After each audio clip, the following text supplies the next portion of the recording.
Right, so I've reached the border of South Australia.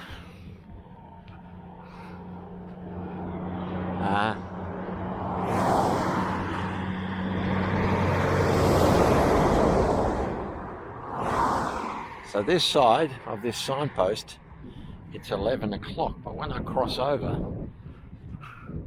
it's going to be a time difference. Can't remember, it's half an hour or an hour. So I've now gone back in time. I've teleported back. I think it's an hour's time difference. I've teleported back to where I was an hour ago in Mildura. But anyway, it was South Australia. It was the South Australian Mounted Infantry that the breaker joined in Adelaide to go to fight in South Africa. We're on our way to Renmark. Over there is the Murray Sunset National Park. Used to come four-wheel driving. Have a look at this. And there's a dirty nappy. We can avoid that, but I want to show you guys what the terrain is like here, right?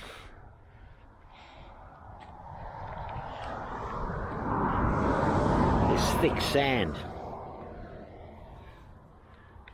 Yeah, at night I remember we used to camp and we'd have the campfire going, and all the animals and all the insects and reptiles and bugs would come out.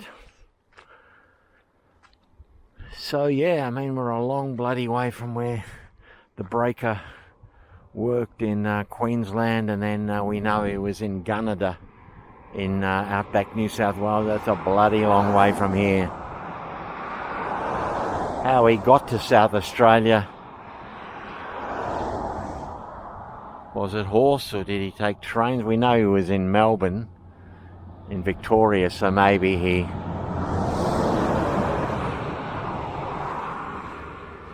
made his way from Melbourne across to Adelaide, then up here to Renmark. Alright, we're about half an hour out of Renmark now. I'll film some of the terrain as we get into Renmark. Don't have any sort of... I'm going to give you a reading from the war with Johnny Boer. Watch out for kangaroos. Did see a lot of emus up the road. Thought they were ostriches and then realised they were emus. Why would they be ostriches? Alright, talk soon.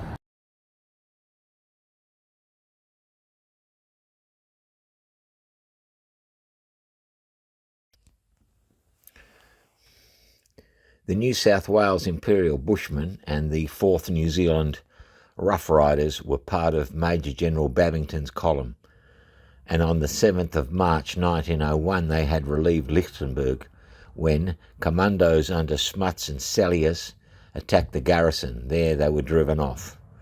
Babington took his column to operate in the northwest of Krugersdorp. On the 24th, as they emerged from a pass at Wildfontein, southwest of Ventersburg, they met Ballaray's commando coming towards them.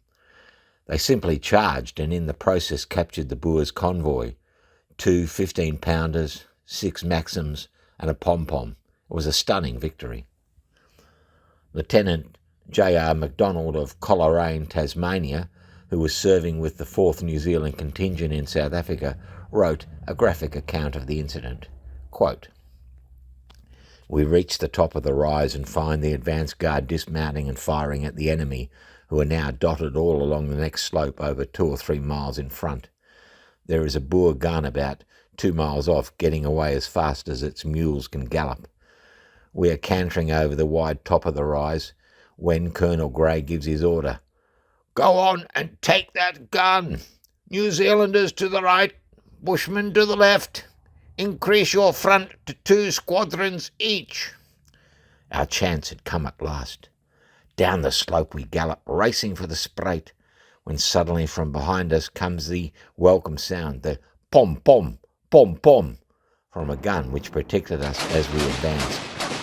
We struggled a bit as we cantered up the slope, our formation being broken in crossing the Spruit, but the Otago and Southland boys still covered a mile of front, being about 100 strong, extended at 20-yard intervals. Groups of Boers, here a dozen and there a dozen, made off as we galloped on. 6 miles we had come without drawing rein. We breasted another swell and saw, oh glorious sight, not only the Boer gun, but the Boer convoy making a way to our right front. "Change down direction to the right," we yelled. "There's the convoy!" And round the boys swung. It was pretty to see them work. No bunching or grouping. The interval between files was still there. The long line of wagons was strung out in 2s and 3s on the veldt, travelling as fast as their teams could take them. The hindmost wagons were still 2 miles from us, 8 miles over hill and hollow. Still, we urge our horses on. It is the survival of the fittest. Another sprate. At it we race. Tired horses are falling back in the running. There are now more than 60 men in the front rank now. 10 miles and the leading men are now abreast of the wagons. Then the fun really begins. Rumble gets a bullet through his sleeve. Drinian gets one through the helmet. But who's going to stop now? Trooper Wiley attacks 4 Boers himself. They fire at him from their horses and miss. He drops 2 of them, and the others gallop off. "Hands up, Johnny! Throw down that gun!" On they go from wagon to wagon. "Put up your hands!" And mule teams are turned around. "Hands up! Put down that Mauser!" And the 15-pounder is captured. One of those 15-pounders which they captured on that day was one of the guns that had been lost at Colenso. So it went on for 3 or 4 miles along that straggling line of wagons, guns and carts, the Australians coming in at a gallop from the right shortly after we swooped on the left. As we rode back with our capture, Colonel Shackleton himself and his officers were most enthusiastic in their congratulations. The Imperial Light Horse and the Composite Regiment were coming along in support somewhere behind us, but we left them and our guns out of sight and out of mind.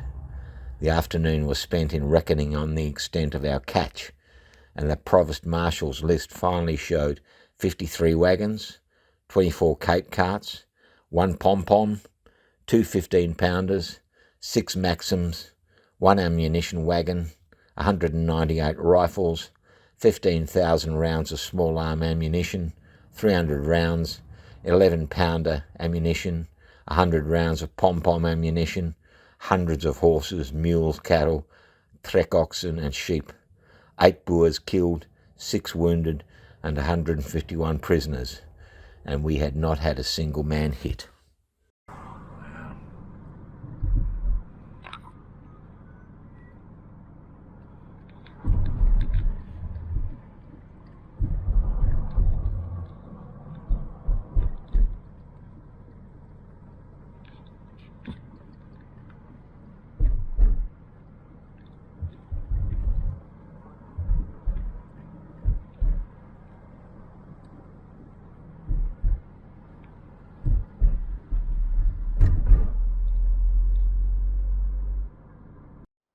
We're in for a treat, ladies and gentlemen, boys and girls. We're in Renmark, and the old remains of the old RSL, I would say. It's only the entry hall, which has anything to do with the military. But who do I see as I walk in? Oh, lights have come on. None other than the Breaker. He's a sergeant here, H.H. Breaker Morant, South Australian Mounted Rifles.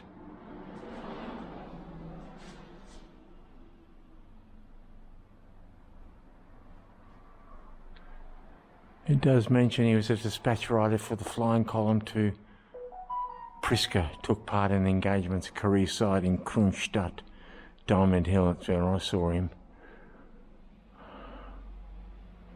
Found guilty of killing Boer prisoners, Morant was executed by firing squad. How's that? Oh, he's the most infamous serviceman. And here's our Boer War on the board.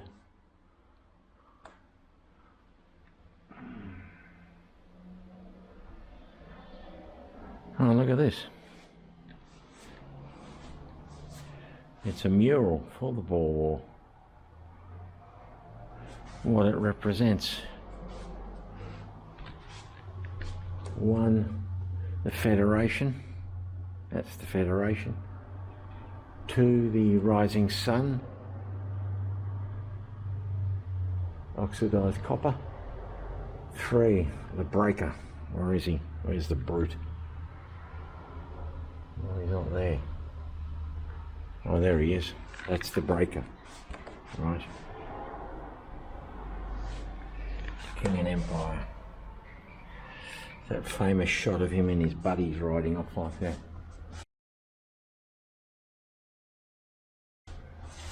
4 is the death sentence. That's probably Kitchener.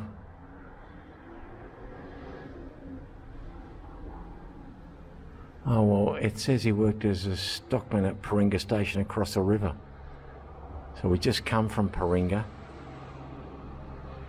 Again, 5.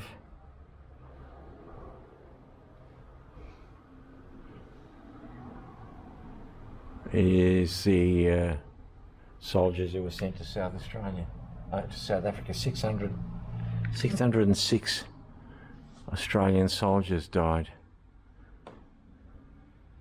16,000 Australian soldiers and 16,134 horses were sent to South Africa. 600 died. Alright, that's brilliant. That's far better than we expected. What we're going to do, we'll go up to, look at that. That's brilliant. Love that on my wall at home. Swastika. The swastika. Oh, that's fantastic. Alright, what we're going to do is going to go up to the information centre. This is the old soldiers' hall, I would say. There's the memorial over there, which has got the flowers, some Anzac Day, but look at it.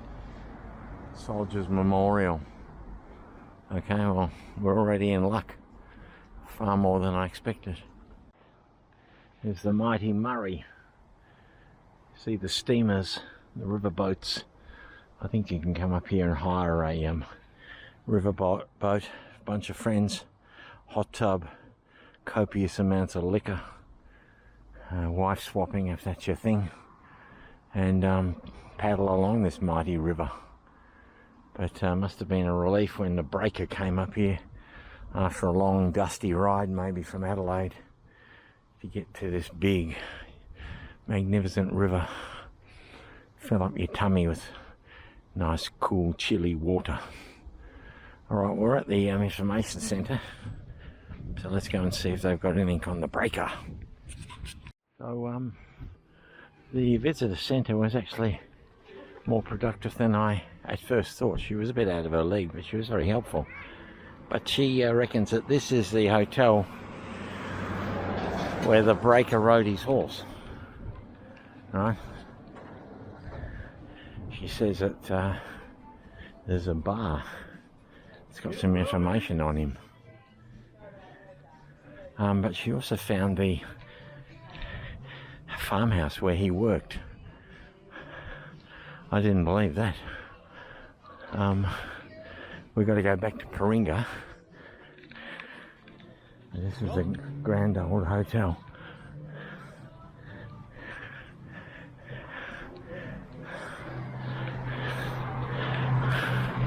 Right on the riverfront. See if they've got any knowledge of what I'm blithering about. Alright, they might still have the breaker bar. I could have a sarsaparilla. Just a brief explanation. The lady in the Tourist Information Centre did know of the legend of Harry Morant riding his horse into the Renmark Hotel to jump the bar. That's a thing Australians used to do. Even in where I live, there's the rumour of Ned Kelly riding into our local pub and jumping the bar on his horse. The bar was later called the Breaker Bar because of the legend, but it's now been dismantled. Right, so it's going to take us a while to get up here with me gammy leg. But, this is the Renmark Hotel. Now, according to the lady, they broke up the longest bar in crikey, in Australia, one of the longest, where he rode his horse in. Hello, just wanted to know about the breaker.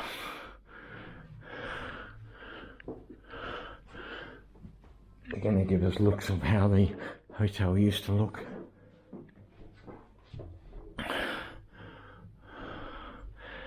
I might find a photo of how it used to look. I mean, if even there's some recognition that he was here, that's something. That's how the room would have looked back in the old day. Probably get off your paddle steamer, come and stay here a couple of nights. What's that? Oh, so this bar was the longest hotel in the southern hemisphere. 20 taps, 205 foot long. So that's apparently where he rode his horse into. So we'll have a look if there's any information.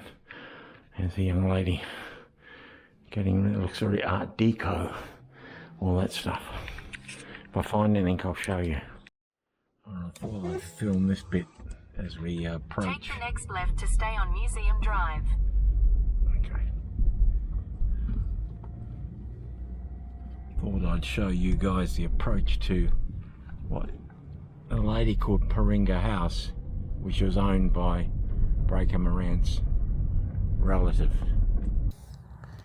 Just a brief explainer here that it seems that Harry found a distant relative of his in Renmark. Perhaps that's why he went to Renmark. And the relative owned a orchard, or had farming land. And Harry presented himself and announced that they were relatives and was looking for work. But it didn't seem to pan out very well. He wasn't very inclined to work at this stage. So the outbreak of the Boer War was very fortuitous for Harry. He was able to go and enlist, so his time on this property was brief. Right on the banks of the Murray.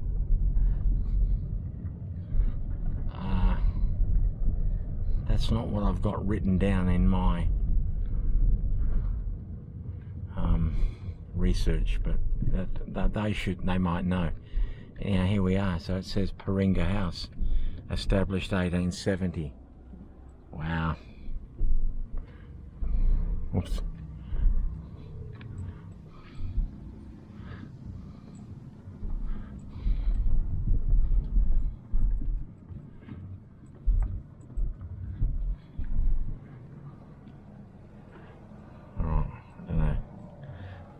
Park here in the shade, see if they know anything. I think it's like a B&B now. Of course, Harry Morant is not the most popular topic in some people's minds. When I was in the information centre, I was asking the lady about Breaker, and a gentleman popped up and said, "Is it true he was married to Daisy Bates?" And I said, "Yes, it is." Apparently the fella said Daisy Bates was quite an Aboriginal advocate. I don't know anything about her. I don't know anything about the marriage. I opinioned it was a sham. But anyway, this is glorious.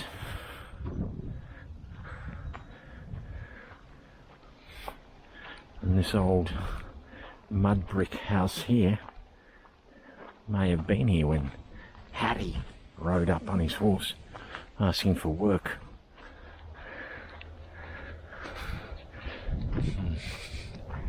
It's glorious. Could well have been an orange orchard. I can see the river from here.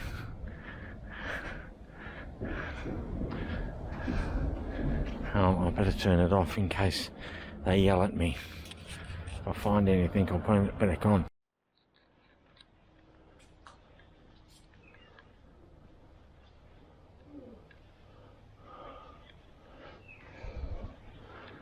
It's got a do not disturb sign there. So, I don't know. But this is how it looks out here. A really old section of the building. Maybe I'll ring them and ask them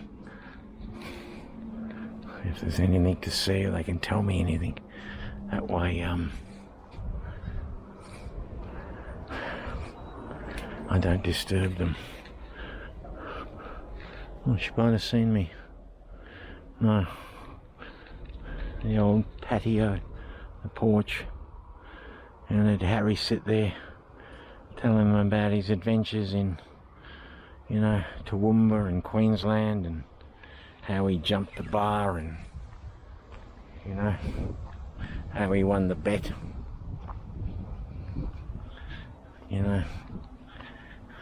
till they got sick of him, maybe. Okay.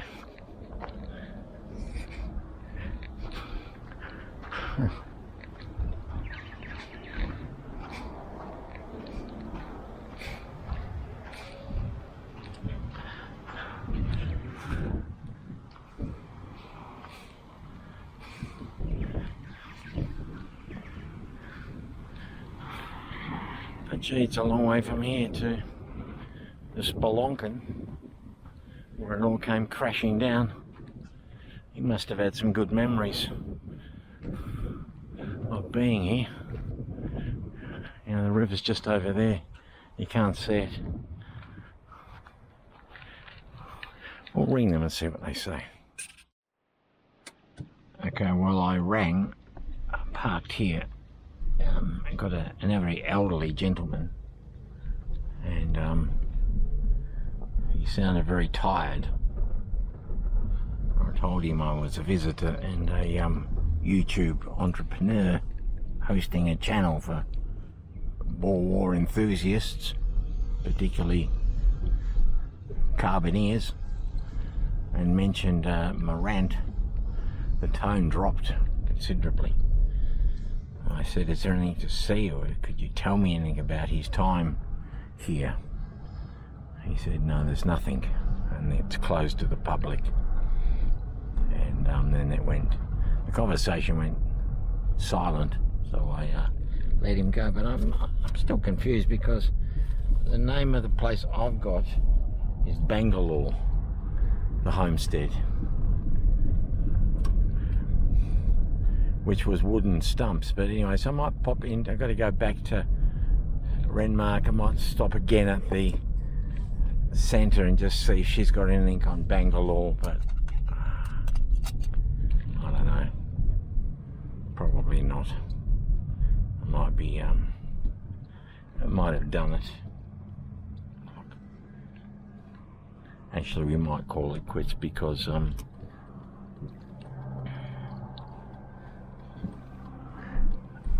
it's 2.5 hours to Burra.